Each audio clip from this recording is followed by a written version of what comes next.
Hi everyone welcome back. ನೀವು ನೋಡ್ತಿದ್ದೀರಾ student solution YouTube channel. ನೇಮಕಾತಿ ಅಪ್ಡೇಟ್ಗೆ ಸ್ವಾಗತ. ಶಿಕ್ಷಕರ ನೇಮಕಾತಿ ಆರ್ಥಿಕ ಇಲಾಖೆ ಅಪ್ಡೇಟ್ಗೆ ಸ್ವಾಗತ.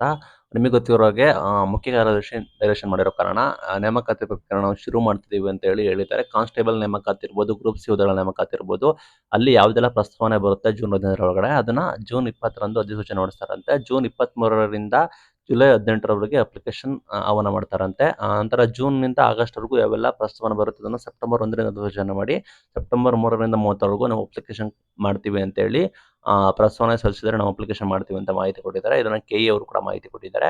ಈಗ ನೀವು ಗಮನಿಸಬಹುದು, ಕೆ ಎ ಬಂದ್ಬಿಟ್ಟು ಫುಲ್ ಸ್ಟ್ರಾಂಗ್ ಆಗಿ ಚೆನ್ನಾಗಿ ಮಾಡಿದ್ದಾರೆ. ಬಟ್ ಈ ಶಿಕ್ಷಣ ಇಲಾಖೆದು ಏನು ಅಪ್ಡೇಟ್ ಕೂಡ ಇಲ್ಲ, ಪ್ರಸ್ತಾವನೆ ಸಲ್ಲಿಸಿ ಆಯ್ತಾ ಅಂತ. ಬಟ್ ನೇಮಕಾತಿ ಮಾಡ್ತೀವಿ ಅಂತ ಹೇಳ್ತಾ ಇದ್ದಾರೆ. ಬಟ್ HST ಅವ್ರದ್ದು ಕೂಡ ಫೈನಲ್ ಇಲ್ಲ. ಈಗ 15,000 ನಾವು ಮಾಡ್ತೀವಿ ಅಂತ ಘೋಷಣೆ ಕೂಡ ಮಾಡಿದ್ದಾರೆ. ಬಟ್ ಟೆಕ್ನಿಕಲ್ ಪಾಸಿಬಿಲಿಟೀಸ್ ಇನ್ನೂ ಕೂಡ ಆಗಿಲ್ಲ. ಆದಷ್ಟು ಬೇಗ ಇದನ್ನ ಕ್ಲಾರಿಫೈ ಸಿಗಬೇಕು. ನೀವು ಗಮನಿಸಬಹುದು, ಬೇರೆ ಬೇರೆ ಇಲಾಖೆದು ಆದಷ್ಟು ಬೇಗ ನೇಮಕಾತಿ ಕೂಡ ಆಗ್ತಾ ಇದೆ. ನೋಡಿ, ನೀವು ಯಾವ ಬೇಕಾದ್ರೆ ನೋಟಿಫಿಕೇಶನ್ ಆಗ್ಬೋದು, ತಯಾರಿ ಮಾಡ್ಕೊಳ್ಳಿ. ಲೈಕ್ ನೀವು ನೋಡ್ಬೋದು, ಅಧಿಸೂಚನೆ ಲೈಕ್ ಪ್ರಸ್ತಾವನೆ ಸಲ್ಲಿಸಿ ನಂತರ ನಿಮಗೆ ನೆಕ್ಸ್ಟ್ ಅಧಿಸೂಚನೆ ಆಗುತ್ತೆ.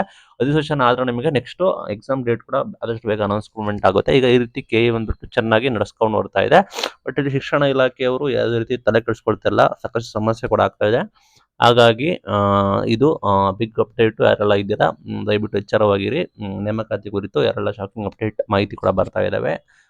ಯಾವುದೇ ರೀತಿ ಪ್ರಸ್ತಾವನೆ ಇನ್ನೂ ಕೂಡ ಆಗಿಲ್ಲ. ಹಾಗಾಗಿ ಗೊಂದಲ ವಾತಾವರಣ ಕೂಡ ಆಗಿದೆ. ಇದು ರೆಗ್ಯುಲರ್ ಅಪ್ಡೇಟ್. ನಾವು ನಿಮಗೆ ಏನೆಲ್ಲ ಮಾಹಿತಿ ಬರ್ತಾ ಇದೆ ರೆಗ್ಯುಲರ್ ಆಗಿ ನಾವು ತಿಳಿಸ್ಕೊಡ್ತಾ ಇದ್ದೀವಿ. Thank you.